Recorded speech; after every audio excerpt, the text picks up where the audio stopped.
Toi c'est qui? Toi c'est qui? Toi c'est qui? Toi c'est qui? Toi c'est qui? Moi c'est. Moi c'est. Toi c'est qui? Toi c'est qui? Toi c'est qui? Toi c'est qui? Toi c'est qui? Moi c'est un artisan. Moi c'est un artiste. Moi c'est l'émission des artistes et artisans haïtiens qui passe tous les samedis soirs à 7h. Cette émission est animée par Florence Augustin. Le traitement quotidien, non. Il ne faut pas les utiliser parce qu'elles ont un effet toxique qu'on ne peut pas contrôler. Mesdames, Mesdemoiselles, Messieurs, bonsoir. Les Taïnos, peuple amérindien des Antilles, puisaient dans la richesse du monde végétal pour se soigner. Pendant des siècles, les plantes ont ainsi été au cœur des pratiques médicinales. Un savoir transmis, comme je le disais, pendant des siècles, jusqu'au début du 19e siècle, où les médicaments de synthèse ont progressivement pris le relais. Aujourd'hui, nous recevons pour vous un auteur, je devais dire une autrice, qui a pensé à vous et qui veut partager avec vous les vertus des plantes et plus encore. Partagez le lien. C'est très important que vous le partagiez. Et abonnez-vous, mettez un pouce levé pour nous. Ça nous fera plaisir. Ajoutez un petit commentaire. Florence Augustin, Pierre-Richard Delcy, Dominique Domersan, Doris Jean-Baptiste, Huguette Kansky, Cathy Castra, Jocenti La Rochelle, Jean-Yves Métellus, Réginald Noisette expose bientôt.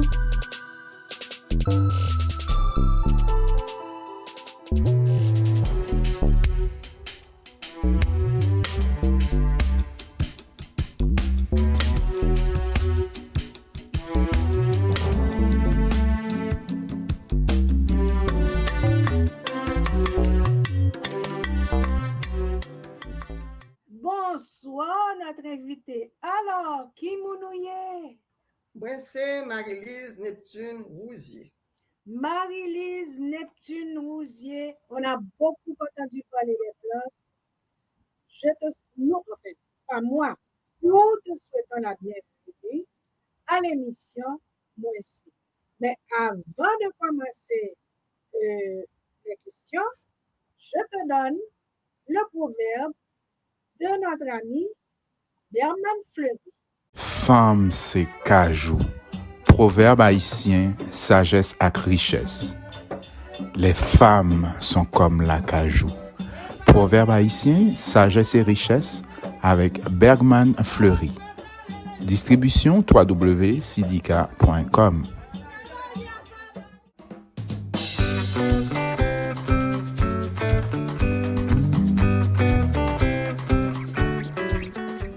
Proverbe haïtien.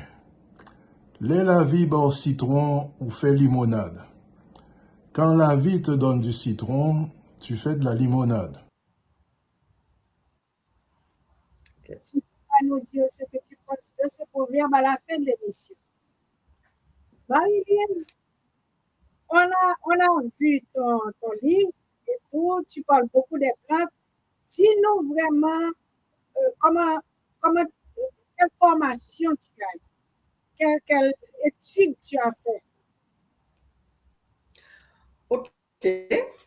Donc, j'ai passé toute mon enfance en Haïti et je suis partie à l'âge de 18 ans pour entreprendre des études à l'extérieur.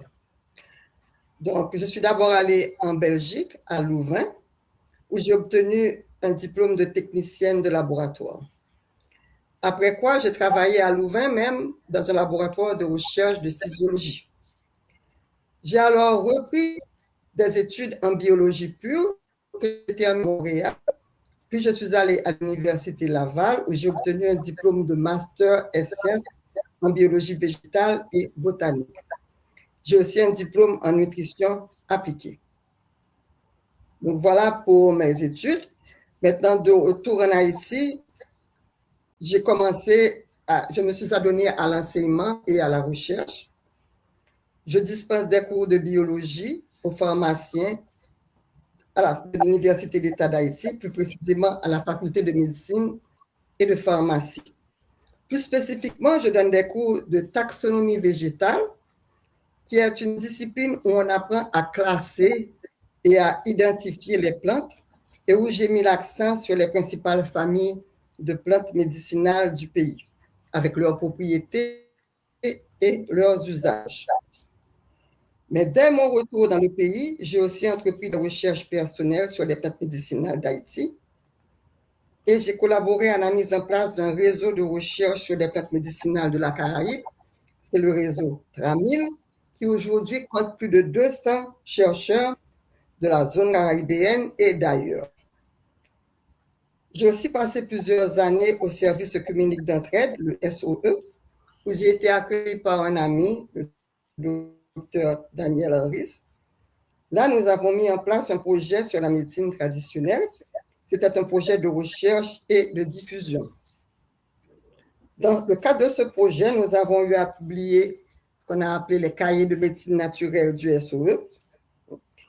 Et nous avons, sur des sujets divers, tels la parasitose intestinale, l'asthme, les dermatoses, le cholestérol, etc. Après, j'ai collaboré à la mise en place du jardin médicinal de Martissan. Et on espère de tout cœur que ce jardin reprendra bientôt ses activités qui ont été gelées depuis l'insécurité qui règne dans la zone. D'autre part, à l'Université d'État d'Haïti, depuis quelques années, des recherches sont menées sur les savoirs locaux et j'y participe activement.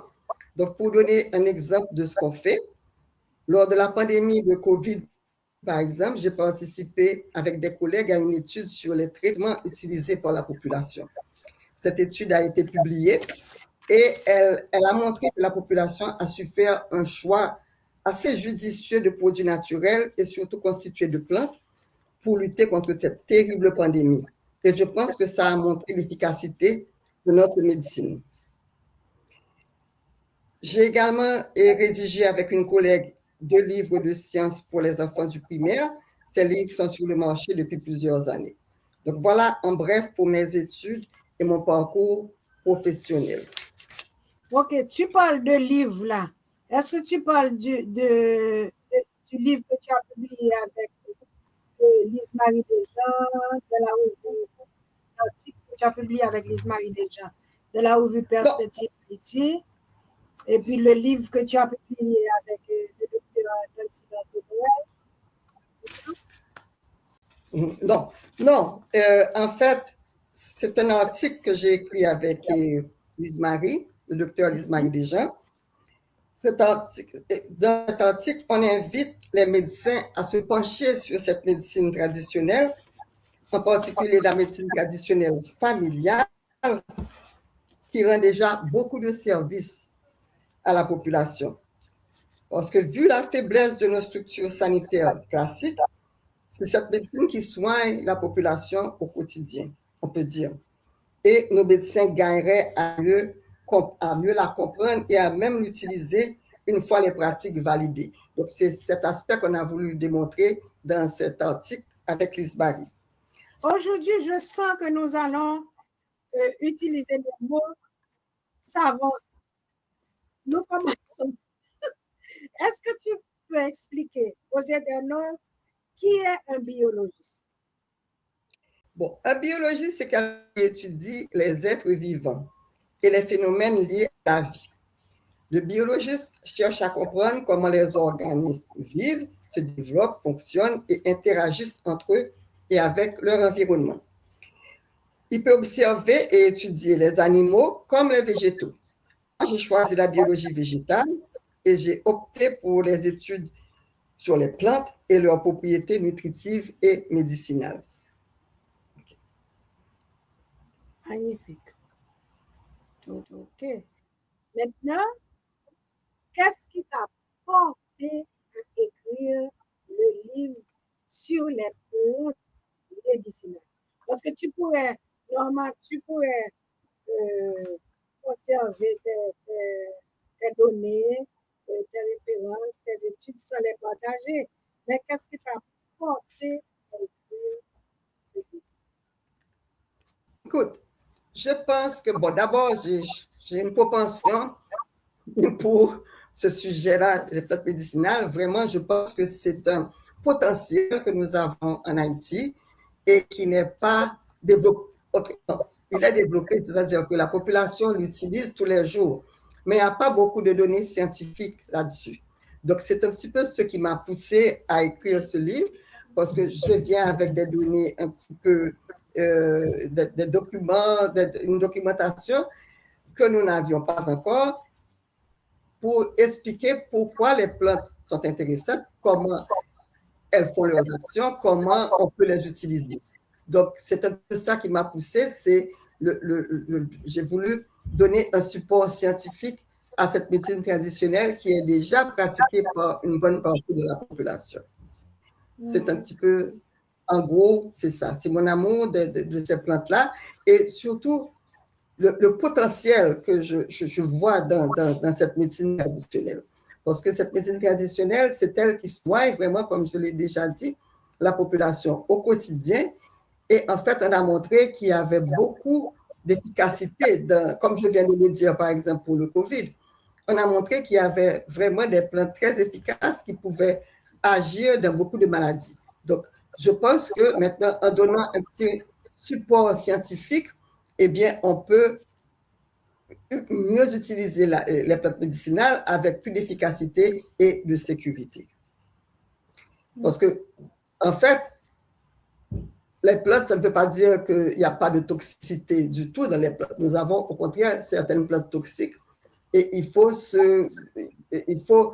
éliminer ces plantes-là des usages quotidiens. Donc, c'est un petit peu ça. Et dans mon livre, je parle évidemment de toutes ces plantes-là que nous devons éliminer de la pratique familiale. On peut les utiliser pour la préparation de médicaments et c'est vrai parce qu'elles sont généralement très efficaces si on les dose de façon précise. Mais pour le traitement quotidien, non. Il ne faut pas les utiliser parce qu'elles ont un effet toxique qu'on ne peut pas contrôler. Tu rentres directement dans ma prochaine question, parce que ma prochaine question, c'était, dans ton ouvrage, tu classes les plantes par usage et propriété. Et tu l'as dit tout à l'heure, c'est comme si c'était des familles. Tu parles aussi de plantes avec un effet médicinal et aussi alimentaire comme la betterave. Alors, parle-nous davantage de ces familles. J'ai classé les plantes effectivement par famille dans mon livre. Pourquoi? Parce que dans une famille, généralement, on va trouver des plantes qui ont à peu près les mêmes propriétés. Donc, les mettre ensemble, ça a un sens. Je vais te donner un exemple. Dans la famille des brassicacées, on a par exemple le brocoli, dont on parle beaucoup. Mais on a aussi le chou, on a le radis, on a le cresson, on a le navet. Toutes ces plantes-là ont à peu près les mêmes substances que le brocoli.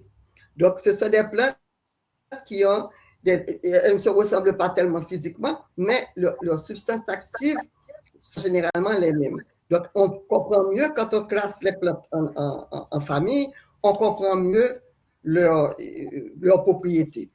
Un autre exemple, c'est la famille des Apocynaceae, une famille où on a généralement un latex qui peut être toxique. Je te donne deux exemples de plantes faisant partie de cette famille. C'est le saisi et le laurier rose. Ces deux plantes ont des substances toxiques dans leur tissu. Il faut évidemment éviter de les utiliser par voie interne et parce qu'elles sont dangereuses. Donc voilà pourquoi j'ai classé les plantes en famille, parce qu'on comprend mieux leur action globale sur l'organisme. On comprend. Est-ce que dans le livre, L'écriture est simple, on peut bien saisir la différence entre ces familles. Oui, je pense. Mais on saisit les différences, mais ce qui est important, c'est de voir comment on a classé ça par famille et les propriétés générales qu'on retrouve dans une même famille. Donc, je pense que j'ai été assez claire en te donnant ces deux exemples-là, des espèces qui font partie d'une famille qui ont des caractéristiques communes. Voilà pourquoi je les ai classées en famille. Mais en réalité, on peut aussi voir par espèce. Si on veut lire, on n'est pas obligé de comprendre. Si on veut comprendre les propriétés globales de la famille, on les comprend. Mais si on veut comprendre les propriétés de chaque plante, on les comprend aussi parce que chaque plante est présentée séparément. Tu vois? Donc, comme je t'ai dit, par exemple, tu vas trouver le brocoli d'un côté avec le chou, mais tu vas trouver aussi, que je parle du cresson et de ses propriétés. Donc, en fait, on peut voir globalement, c'est intéressant de voir globalement une famille. Par exemple, j'ai aussi donné l'exemple de la famille des apocinacées, où on a des plantes qui ont un latex toxique. Maintenant, quand on voit une plante qui fait partie d'une famille, de cette famille-là, on peut imaginer qu'elle a une certaine toxicité. Donc, c'est dans ce sens-là que j'ai regroupé les plantes par famille, tu vois, parce que ça donne une idée des propriétés globales qu'on peut retrouver dans toutes les plantes de cette famille, tu vois. Donc, mais on peut aller plante par plante aussi, comme on veut, parce que c'est classé par espèce aussi. D'accord. Classé par espèce. Si tu as le livre sur la main, tu verras, c'est classé je regroupe les familles, mais dans chaque famille, je donne, voilà, peut-être 4 ou 5 exemples de plantes séparément. On va faire la première pause, Marie-Lise, et puis tu vas nous parler de certaines plantes bien définies que nous autres, nous utilisons en Haïti. Ça va? OK.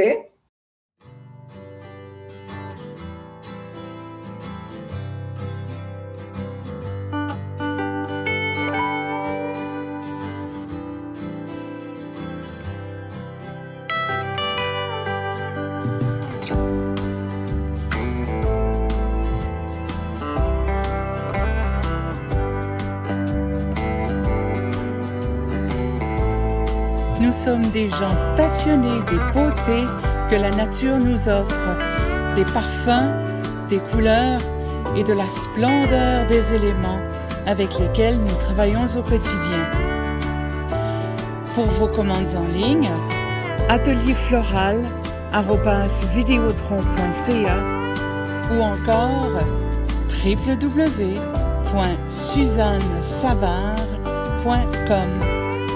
Par téléphone 450 505 6650 avec votre fleuriste Michel Castera.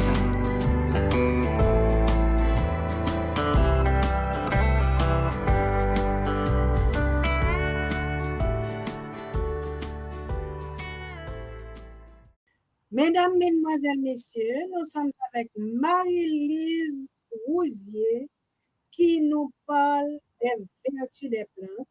Et comme vous l'avez constaté, dans son ouvrage, il y a des illustrations qui sont magnifiques, des illustrations faites par Raphaël Castra. Marie-Lise, avant de commencer vraiment dans le sujet, est-ce que tu peux expliquer aux internautes la différence qu'il y a entre le thé, l'infusion, la tisane et la décoction? Oui, bien sûr. Ce sont des... Je vais vous donner un petit peu les différences. Pour commencer, la tisane, bon, disons que c'est un terme couramment utilisé en France qui désigne une préparation maison à base de plantes. Donc, c'est une préparation maison à base de plantes.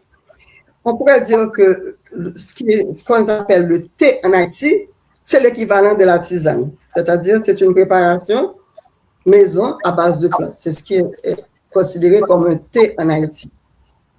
L'infusion, alors, justement, les thés, on peut les préparer de différentes façons par infusion.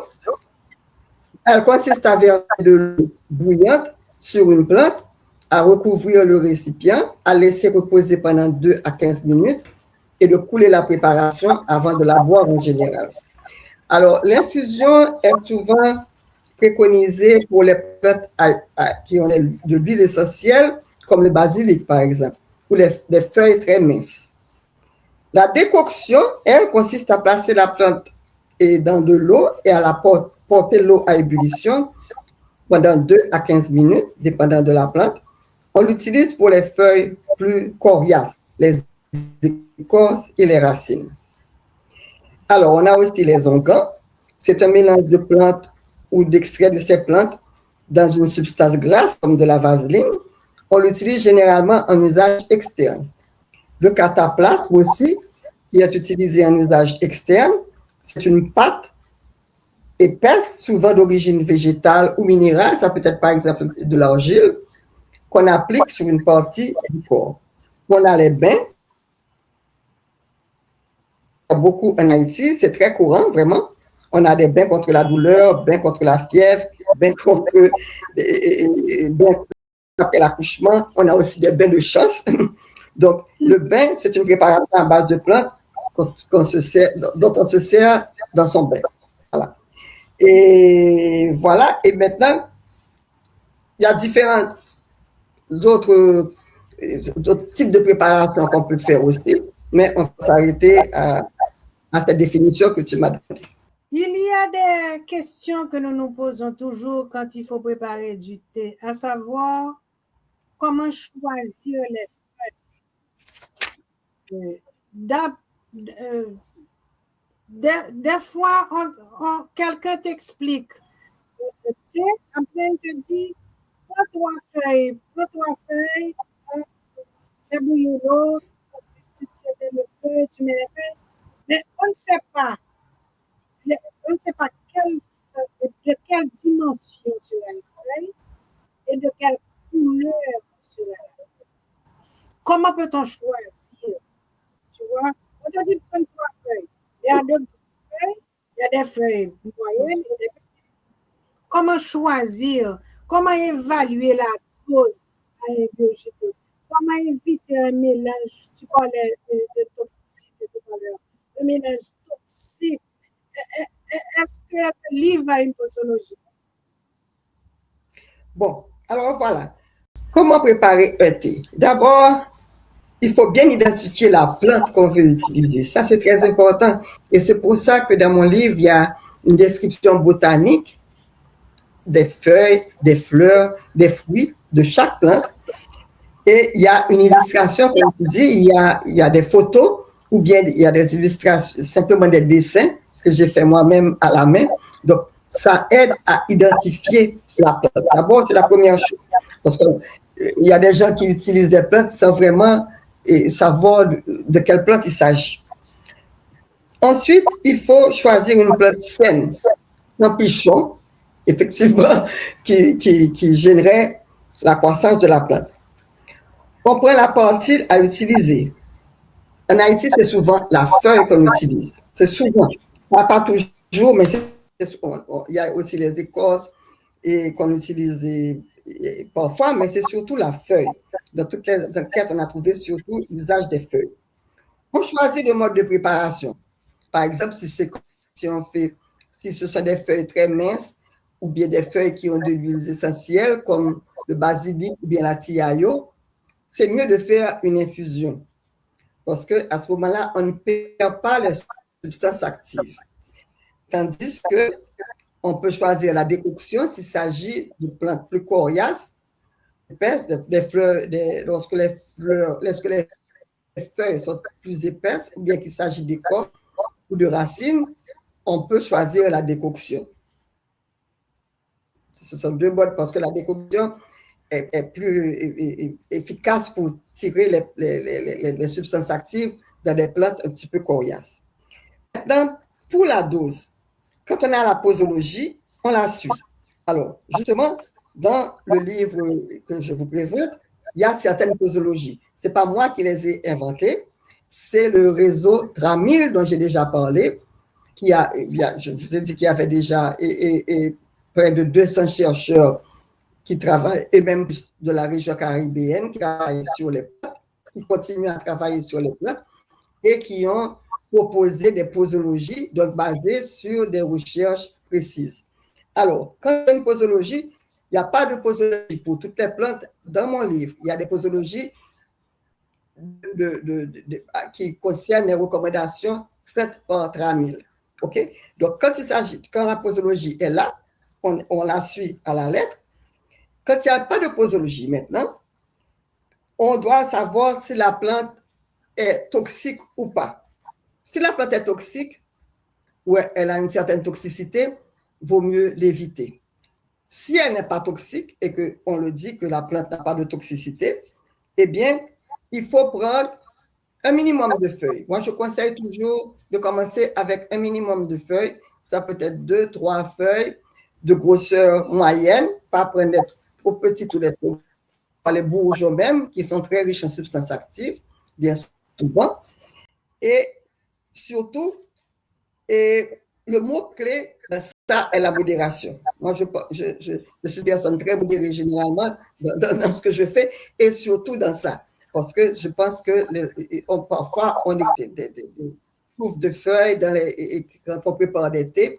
Donc, je pense qu'il faut aller modérément. OK? Donc, maintenant, il faut aussi savoir qu'il faut éviter trop de les mélanges.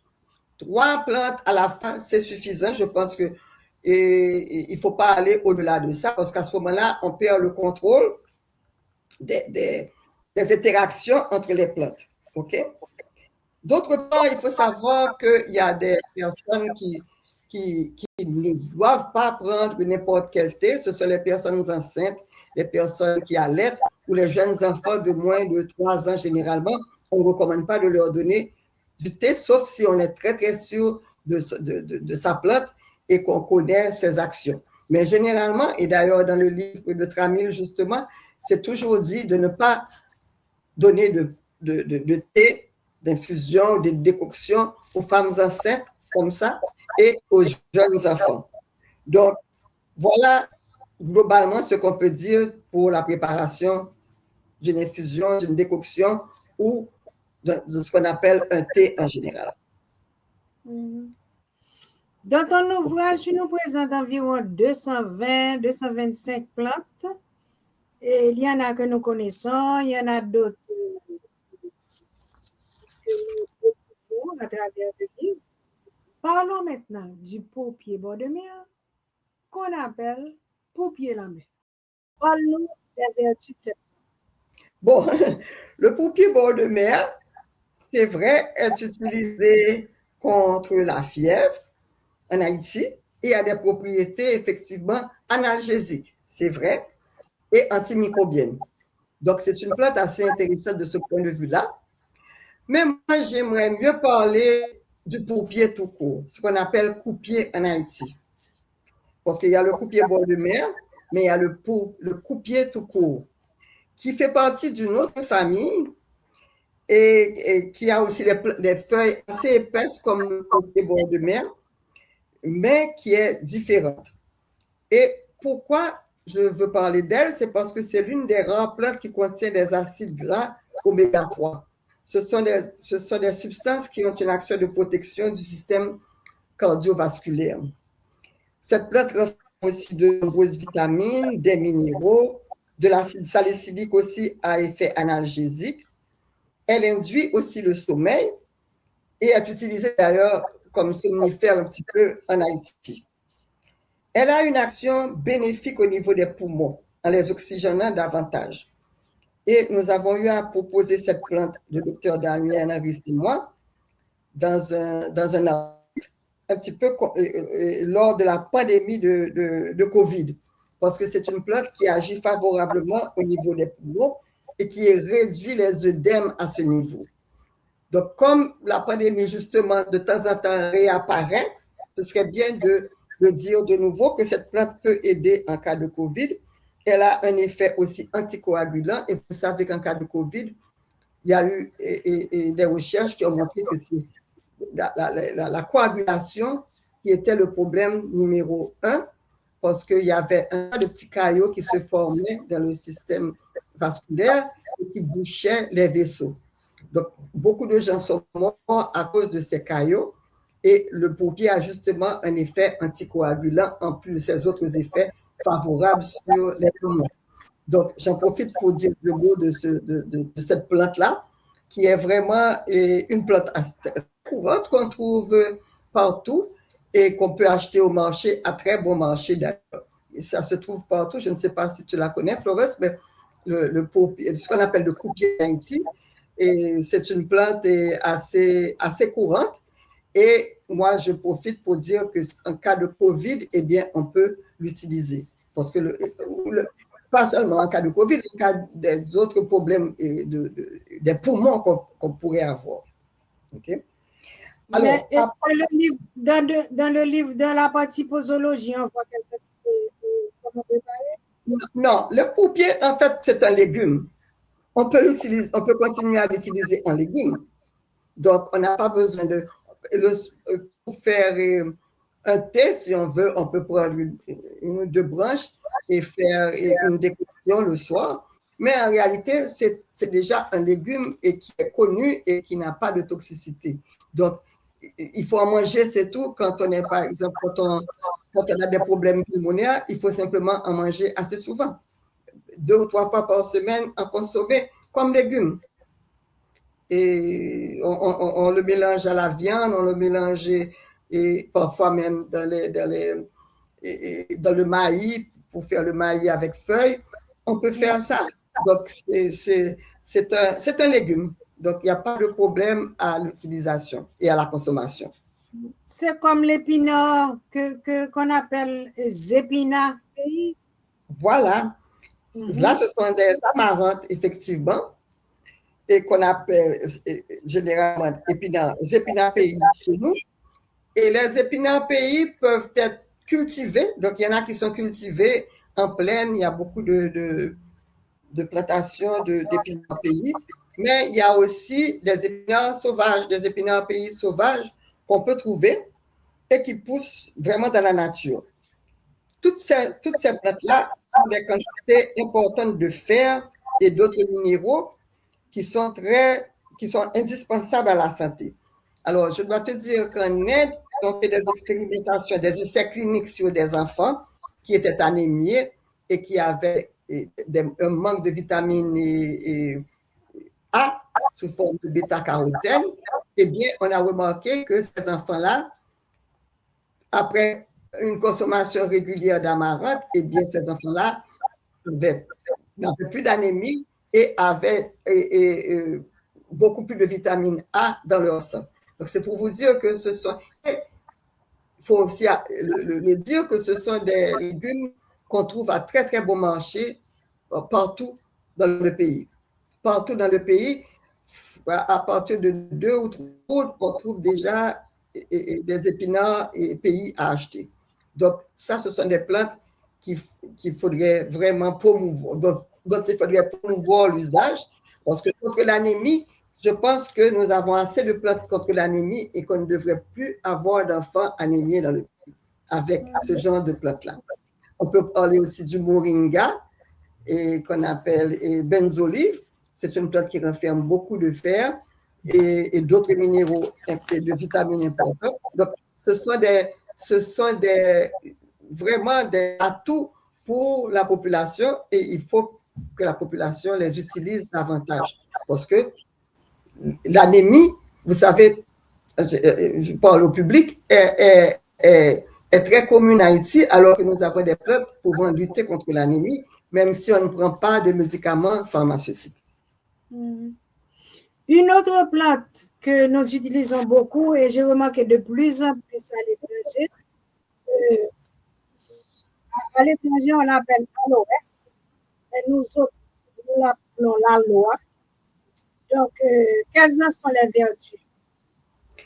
Bon, l'aloe, effectivement, est une plante qui a des propriétés assez remarquables. Et alors, il faut vous dire que dans la loi, il y a deux parties. Je ne sais pas si vous avez remarqué. Quand on coupe une feuille, il y a une substance un petit peu liquide, jaune qui s'écoule. Et après, vous avez une partie plus dure, plus transparente, qu'on appelle le gel. Donc, il y a le gel et le latex. OK?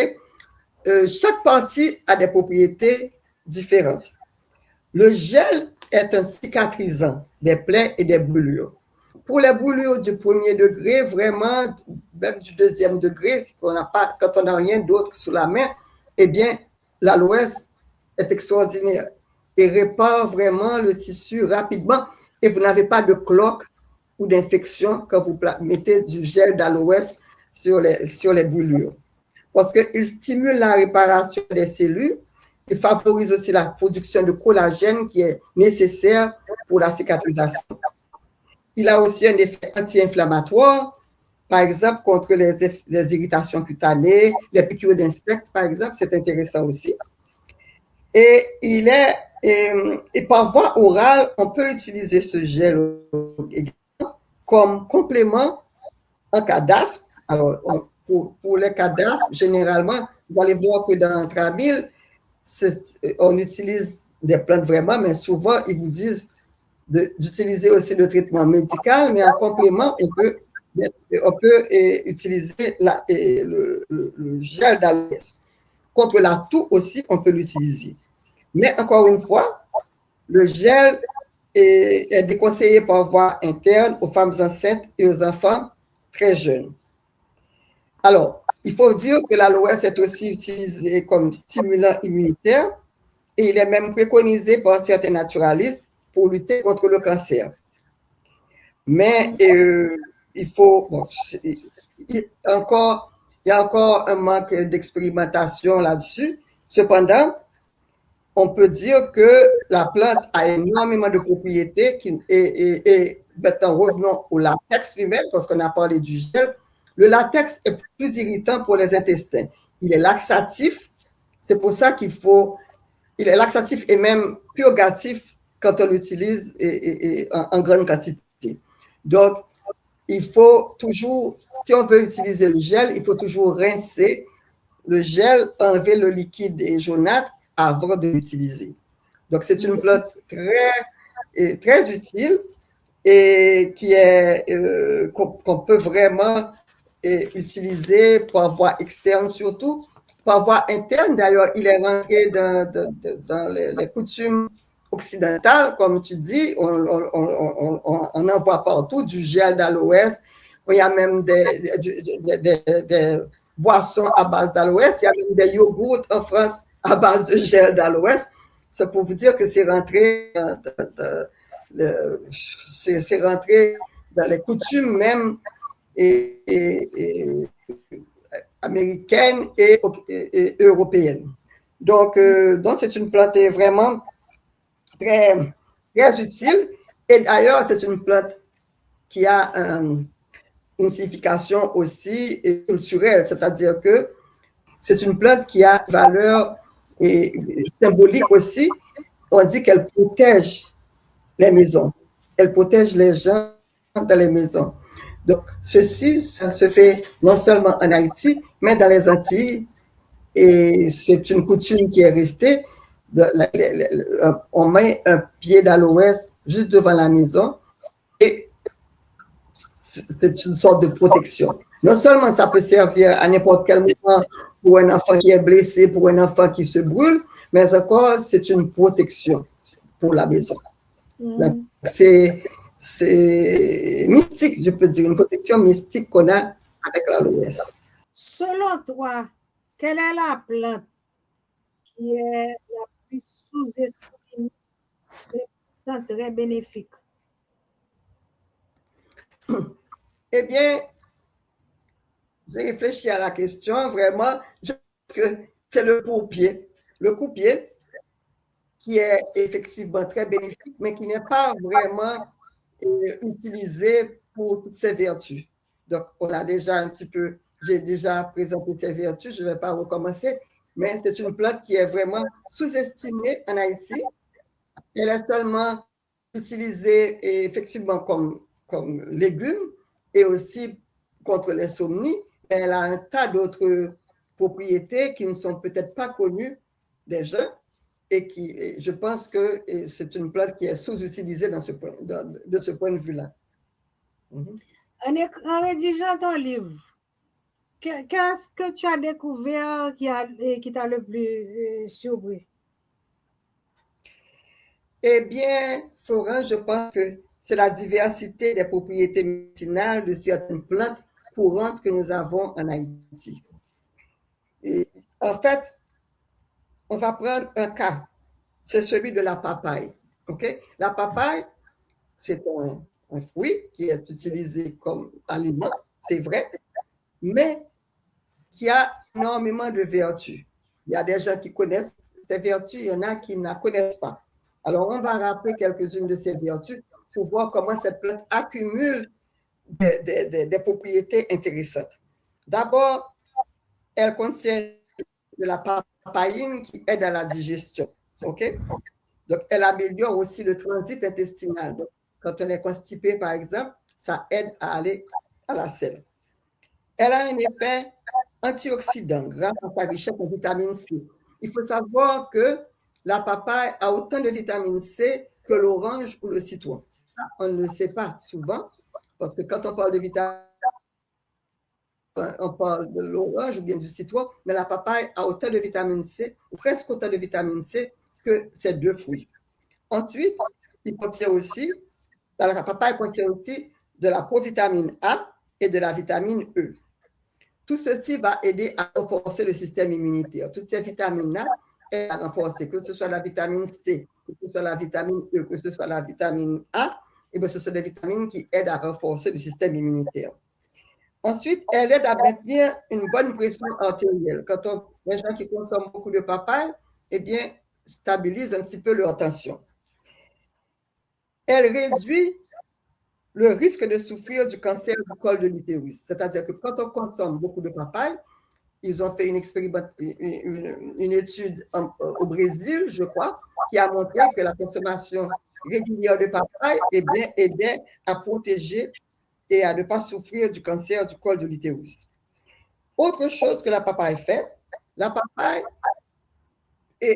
réduit la déformation des globules rouges chez les personnes souffrant d'anémie falciforme. Tu sais que dans l'anémie falciforme, eh bien, les globules rouges se déforment et empêchent, avec cette déformation, le sang ne peut pas bien circuler. Eh bien, en Afrique, ils ont découvert que la papaye, parce qu'ils l'ont aussi en Afrique, la papaye aidait énormément les gens qui souffraient d'anémie falciforme. Donc, ça, c'est une chose intéressante parce que l'anémie falciforme est aussi présente en Haïti. Et je ne sais pas si elle est aussi présente qu'en Afrique, mais elle est aussi présente.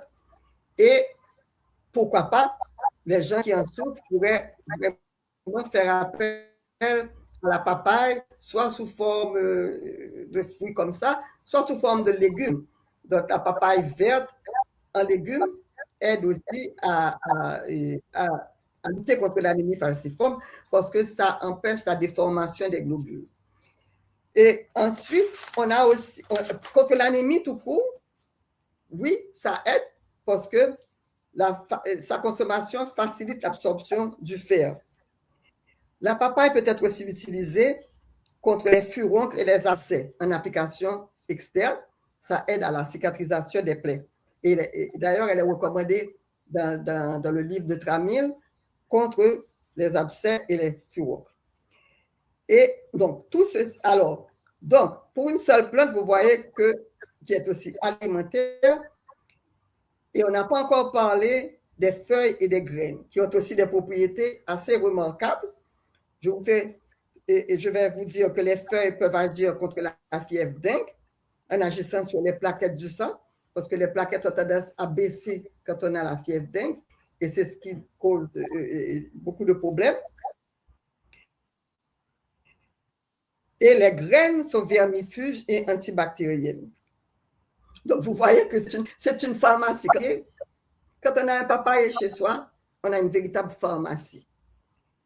Et les feuilles ont d'autres actions aussi. Bon, on ne peut pas en parler, on ne peut pas donner toutes les informations ici, mais les feuilles et même les racines sont utilisées pour certaines maladies. Donc, c'est pour vous dire que c'est vraiment une pharmacie quand on a. Alors, moi, ça m'a frappé de voir autant de propriétés, autant de vertus pour une seule et unique plante.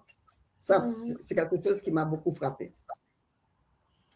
On va faire la deuxième pause. On fait la deuxième pause et puis on revient tout de suite tu vas nous parler des informations, enfin, tu vas ajouter d'autres informations à ce que tu as déjà donné aux internautes et puis tu vas nous dire ce que tu confirmes. D'accord. Concrétisez vos rêves de publication. Les éditions Jacques Trouillot sont là pour vous. 4054 rue Mousselet, Montréal-Nord, Québec, H1H2C5. Téléphone 514-507-7771, 514-885-8606. Pour plus d'informations, visitez notre site www.jacquestrouillot.ca. Mesdames, Mesdemoiselles, Messieurs, nous sommes avec Marie-Lise Boussier qui nous parle de son ouvrage Plantes médicinales d'Haïti. Vous avez une idée des informations qui sont dans le livre. Le consultant, vous serez même beaucoup fort guérir certains petits bobos, certains malaises que vous avez. Marie-Lise, comment tu recueillis les informations pour ton livre? Est-ce que c'est par tradition ou bien par recherche scientifique ou par expérience personnelle? OK, je peux dire que c'est un petit peu les trois méthodes effectivement que j'ai utilisées. D'abord, en partant des enquêtes ethnobotaniques, parce que je n'en ai pas vraiment encore parlé, des enquêtes qui ont été faites dans différentes régions du pays. Tu as parlé de l'enquête avec le docteur Larco, mais nous avons fait beaucoup d'autres enquêtes dans différentes zones du pays et dans différents départements, et comme dans l'Artibonite, et on en a fait dans le nord-est, on en a fait dans le sud, on en a fait dans l'ouest. Et donc, on a maintenant, toutes ces informations-là sont là. C'est-à-dire, ce sont des enquêtes qui permettent de recueillir des informations sur la façon dont la population utilise les plantes en général pour un certain nombre de maladies. Ça, c'est une première chose. Deuxième chose, par recherche bibliographique également. Alors, par recherche bibliographique, ça veut dire dans les livres, sur Internet, dans des sites scientifiques, on obtient beaucoup d'informations sur les plantes que nous avons en Haïti, parce que ces plantes-là ne poussent pas seulement en Haïti, la plupart poussent ailleurs aussi. Et il y a des recherches scientifiques qui ont déjà été faites sur ces plantes et qui montrent leur intérêt pour des usages divers et qui expliquent aussi leurs propriétés, comme je parle de la papaye, là, cet usage concernant la fièvre dengue. C'est une recherche qui a été faite et qui a montré que la papaye pouvait aider. C'est une recherche bibliographique, c'est une recherche, et moi j'ai utilisé ces informations-là pour vous la transmettre. Donc ça, d'ailleurs, j'encourage beaucoup les jeunes à faire cette recherche bibliographique, parce que la recherche en laboratoire est très difficile. On n'a pas d'équipement, on n'a pas de possibilité de faire ce genre de recherche en laboratoire, mais faire de la recherche bibliographique dans les livres, sur Internet, sur des sites scientifiques, et ça donne énormément d'informations. J'encourage toujours mes étudiants à le faire. Et aussi par expérience personnelle parfois, parce que ces expériences que je fais, et soit j'utilise une plante pour, comme tu dis tout à l'heure, tu as utilisé la papaye à plusieurs reprises pour faire peut-être, et c'est une expérience personnelle. Moi aussi, j'ai fait un tas d'expériences personnelles. Ces expériences vont corroborer les informations reçues de la tradition et des recherches bibliographiques. Donc, je peux dire que j'ai utilisé les trois façons, soit par des enquêtes qui ont donné des informations, soit par des recherches bibliographiques, soit également par recherche personnelle, ou bien des gens qui m'ont dit, voilà, j'ai utilisé telle plante. Par exemple, il y a beaucoup de gens qui utilisent la loi pour la gastrite et les débuts d'ulcères d'estomac. Ça aussi, c'est une information que j'ai. Et bon, je peux dire que j'ai des expériences, pas forcément personnelles, mais de gens qui m'ont donné des informations sur cet usage-là et qui ont eu des résultats intéressants. Donc, tout ça, ça forme un ensemble d'informations, un ensemble de documents et qui permettent de proposer, par exemple, une plante pour tel ou tel usage. Mais en parenthèse, pour la loi, justement, on dit si cette plante et que c'est rouge, il ne faut pas l'utiliser. Oui, c'est vrai. Alors, tout ça, c'est écrit aussi dans mon livre. Et c'est vrai, parce que quand on coupe et que ça reste trop longtemps, ça s'oxyde et il ne faut pas l'utiliser. Il ne faut pas utiliser la loi quand ça prend une couleur rougeâtre parce que ça perd de ses propriétés vraiment bénéfiques. OK? Tu as raison. Mais c'est écrit aussi dans mon livre. Je ne peux pas te donner tous les détails là, c'est vrai. Okay. Plante médicinale d'Haïti, est-ce qu'on parle de patrimoine? Évidemment, nous parlons de patrimoine. Et je peux dire que c'est un des patrimoines les plus authentiques que nous ayons chez nous. C'est-à-dire cette médecine traditionnelle avec ses usages de plantes que nous faisons, c'est un des patrimoines les plus authentiques et, je pense, les plus utiles. Parce que sans ça, je ne sais pas ce que la population serait devenue, cette médecine traditionnelle. Okay? C'est la raison pour laquelle nous devons préserver ces savoirs et même les renforcer par de nouvelles informations scientifiques pour rendre cette médecine plus universelle et qu'on donne accès à la population. Alors, ce livre, je l'ai écrit en français, c'est vrai, mais à part ça, j'ai fait un tas d'autres publications en créole et un tas de formations aussi dans différents départements et pour donner des informations à la population elle-même pour renforcer ces connaissances-là. Donc, c'est un patrimoine très précieux, très, très, très précieux. Je pense que vraiment, nous avons intérêt à garder ce patrimoine, à le renforcer et puis à le rendre plus, je dirais, plus connu des gens. Parce qu'en réalité, nous sommes peut-être les gens de la Caraïbe qui avons gardé le plus cette tradition-là. Parce que la médecine moderne n'a jamais pu pénétrer le milieu haïtien. Très peu, très peu. C'est ce que j'allais te demander justement. Est-ce que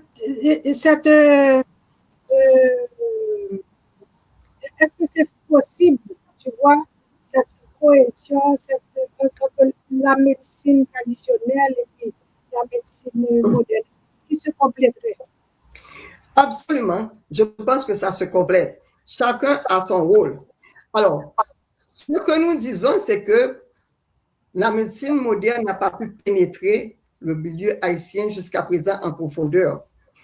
Cependant, nous avons cette médecine traditionnelle qui, elle soigne les gens au quotidien. Donc, est-ce qu'on va attendre que cette médecine moderne arrive à toute la population avant de pouvoir vraiment soigner notre population et lui offrir des soins efficaces? Je ne pense pas que ce soit un bon calcul parce que ça va prendre encore plusieurs décennies, je pense, pour que la médecine moderne vraiment pénètre partout dans le milieu haïtien. Donc, ce que je pense, c'est que ces deux médecines peuvent se compléter en attendant. C'est-à-dire que moi, j'encourage toujours les gens, quand ils sont malades, aussi à aller dans des centres de santé ou bien aller à l'hôpital quand ils sont malades, parce que la médecine moderne doit aussi faire son chemin, évidemment, et j'espère qu'elle va le faire. Mais en attendant, on a cette médecine traditionnelle, cette médecine populaire qui atteint tout le monde, qui est à bon marché, parce que préparer un thé, ça ne coûte rien si vous avez la plante chez vous. Si vous avez votre aloès et l'aloe chez vous, ça ne coûte rien pour l'appliquer pour une douleur, pour une brûlure. Tandis que aller en pharmacie, faire une consultation et acheter un médicament, ça va coûter, comme vous le savez, je n'ai pas à vous expliquer combien ça coûte dans les pharmacies. Donc, mais ces deux médecines, je pense, sont appelées à se rencontrer. Il ne faut surtout pas les opposer l'une à l'autre. Parce que d'ailleurs, comme vous le savez, la médecine moderne utilise une bonne partie des plantes pour la fabrication des médicaments qu'on achète en pharmacie. Je ne sais pas si tout le monde le sait, mais on a soit des médicaments qui sont directement tirés des plantes, soit des médicaments qui sont inspirés des molécules que contiennent les plantes. Donc, si on inclut les médicaments inspirés des plantes et directement tirés des plantes, bien, les statistiques donnent à peu près 40% des médicaments modernes qui sont issus des plantes ou inspirés des molécules de plantes. Donc, dans certains domaines, la dépendance est encore plus grande pour les produits naturels. Par exemple, plus de 60 à 70% des médicaments anticancéreux proviennent de produits naturels ou de leurs dérivés. Ça, c'est très important à savoir, parce que 60 à 70% des médicaments anticancéreux proviennent de produits naturels ou de leurs dérivés. Donc, ceci indique bien le poids des plantes en médecine moderne pour des maladies aussi graves que le cancer. Alors, je vais vous donner un petit exemple d'une plante que personne ne soupçonne d'avoir des propriétés anticancérigènes. Eh bien, c'est notre petite sancèse. Il y a des fleurs mauves, roses ou blanches. Eh bien, notre petite sancèse est une plante contenant plusieurs substances qui sont extraites et utilisées contre certains cancers du sein, comme la leucémie. Donc, voilà des choses qu'on ne sait pas. Alors, je ne vous encourage pas à aller faire un thé de sancèse contre le cancer. C'est-à-dire qu'il faut de grandes quantités. On extrait les alcaloïdes et puis ces alcaloïdes sont mis en quantité précise et c'est surtout pour les enfants qu'on utilise ça contre la leucémie. Donc,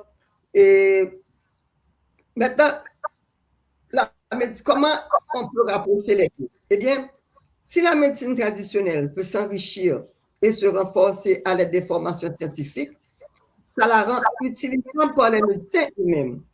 Et aussi, ça rend l'usage traditionnel plus sécuritaire et plus efficace. Donc, à ce moment-là, on peut faire une liaison. Alors, l'article que j'avais écrit avec le docteur Desjans, c'est un petit peu ça. C'est pour montrer qu'on peut vraiment, les deux médecines ne sont pas opposées, elles sont complémentaires. Elles sont complémentaires parce que l'une peut apporter à l'autre des informations intéressantes. Et le fait que si les médecins eux-mêmes pouvaient s'intéresser à cette médecine traditionnelle, et justement, le livre de Tramil, justement, les informations données par Tramil, ça permet de le faire. Parce qu'on a des posologies, on a des usages précis qui sont proposés. Donc, les médecins eux-mêmes peuvent utiliser et utiliser ces plantes pour des usages courants. Pour usage courant. Okay? Donc, c'est là que ces deux médecines peuvent se rencontrer. Marie-Lise, après ce livre, est-ce que tu as d'autres projets pour la nature et pour le bien-être? Oui, bien sûr que j'en ai. J'ai plein d'autres projets. Et je vais te parler d'un livret qui va bientôt être publié, qui va s'intituler « La cuisine haïtienne inspirée de la diète méditerranéenne ». OK, que nous avons rédigé à 3. Et Madame Hélène et Fleury, le docteur Larco, Nancy et moi. Alors, dans ce livret, on tente de démontrer qu'il est possible, en nous inspirant du modèle méditerranéen qui, lui, a fait ses preuves, et en utilisant les propriétés de notre terroir, d'améliorer les habitudes alimentaires de la population haïtienne. Alors, pour te donner un exemple, l'huile d'olive joue un rôle important dans la diète méditerranéenne, c'est vrai, mais nous avons l'avocat qui contient le même type d'huile, c'est-à-dire de l'acide oléique aussi, comme l'huile d'olive. Donc voilà, on peut toujours trouver des produits de notre terroir qui peuvent remplacer ce que nous n'avons pas dans la cuisine méditerranéenne. Donc c'est un petit peu ce qu'on a fait, cet exercice qu'on a fait à 3. Et ce livre va bientôt sortir, je pense, d'ici 1 mois ou 2, j'espère. Et donc, je pense que ce serait intéressant de le lire aussi. D'autre part, à l'Université d'État, on a initié un projet de recherche sur l'hypertension. Vous savez comment l'hypertension fait des dégâts sur la population haïtienne. Et c'est une affection très handicapante et aussi mortelle quand on ne prend pas vraiment le temps de la soigner. Donc, c'est un projet en cours où on essaie d'identifier les facteurs influençant la tension artérielle, et ceci dans les 10 départements du pays qu'on le fait. Donc, c'est un gros projet et qu'on essaie qui a déjà commencé, mais qu'on n'a pas terminé, et qui sera, les résultats de ce projet seront certainement publiés. On essaie de publier tout ce qu'on fait comme recherche. Autre chose, c'est que dans le but d'initier un peu notre jeunesse à l'importance de la médecine traditionnelle et de la phytothérapie, et j'ai rédigé un dossier sur le dossier dans un livre scolaire de sciences naturelles. Ce livre est destiné aux jeunes de 14-15 ans et sortira cette année aux éditions Zemes. Donc, c'est un livre destiné aux enfants de 9e année fondamentale. Et là, j'ai hâte de voir comment ces jeunes vont réagir à ces informations. Donc voilà, entre autres choses, je vous donne trois projets qui sont en cours et que bientôt vous aurez les livrets qui seront disponibles. Marie-Lise, est-ce que tu es prête pour le proverbe? La vie au citron ou fait limonade. Oui, je comprends bien le proverbe. Ça veut dire que si on a des citrons, effectivement, il faut se servir de ce qu'on a en réalité. C'est vrai. Et ça tombe bien parce que justement, nous avons toutes nos plantes, tous nos aliments et que je vous ai présentés là. C'est ce qu'on a et c'est ce qu'on doit utiliser. Et mon père le disait souvent, je pense, sous une autre forme peut-être, mais il le disait, bon, quand on n'a pas ce qu'on veut, on utilise ce qu'on a. Donc, voilà. Donc, c'est un petit peu, là, je comprends très bien le proverbe et il s'applique très bien à ce que nous voulons le dire. Florence, vraiment, tu as bien choisi ton proverbe parce que c'est ça. Nous avons ça et nous devons l'utiliser. OK? Et avec beaucoup plus d'assurance quand nous avons des informations scientifiques qui appuient toutes les traditions. Donc, on va faire un mélange, on va faire une connexion tradition et modernité pour avancer. Parce qu'on doit avancer, je pense. On ne doit pas arrêter. La tradition est là, mais nous devons la renforcer pour faire de notre médecine une médecine vraiment plus riche et plus universelle. Écoutons ce que nous dit Berman Fleury.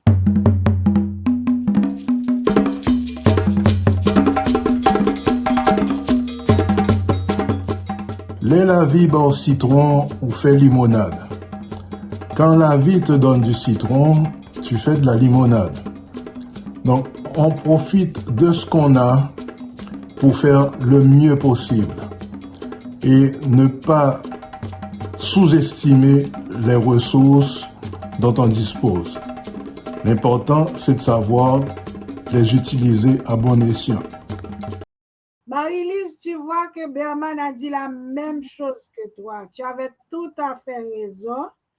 Donc, on vit de ce que l'on a. De ce que l'on a. Et à te dire vrai, moi, j'ai choisi le proverbe parce que je cherchais quelque chose qui a un rapport aux plantes. J'ai pris ça comme ça, tu vois. D'habitude, je ne choisis pas les proverbes en fonction de mon invité. Donc, mais toi, je voulais quelque chose qui ait un rapport avec les plantes.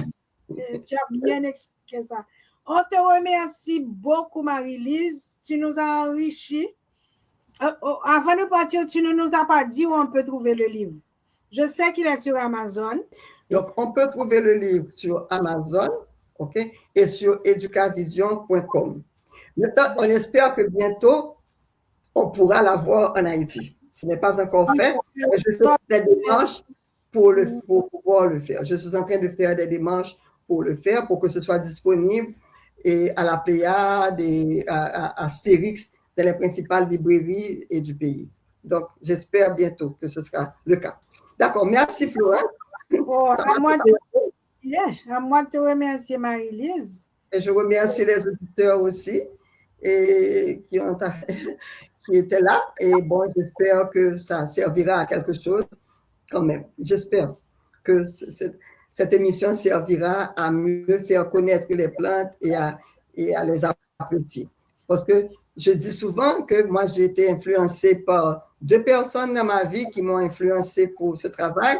C'est mon père qui était agronome et qui avait des livres sur les plantes, entre autres et le livre de Pierre Noël et de Brutus sur les plantes et les légumes d'Haïti qui guérissent.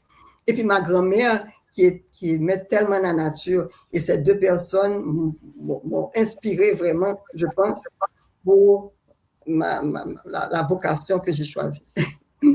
Okay. Eh bien, Marie-Lise, merci encore, merci. Vraiment, tu nous as enrichis. Et je suis sûre que les internautes vont trouver des réponses.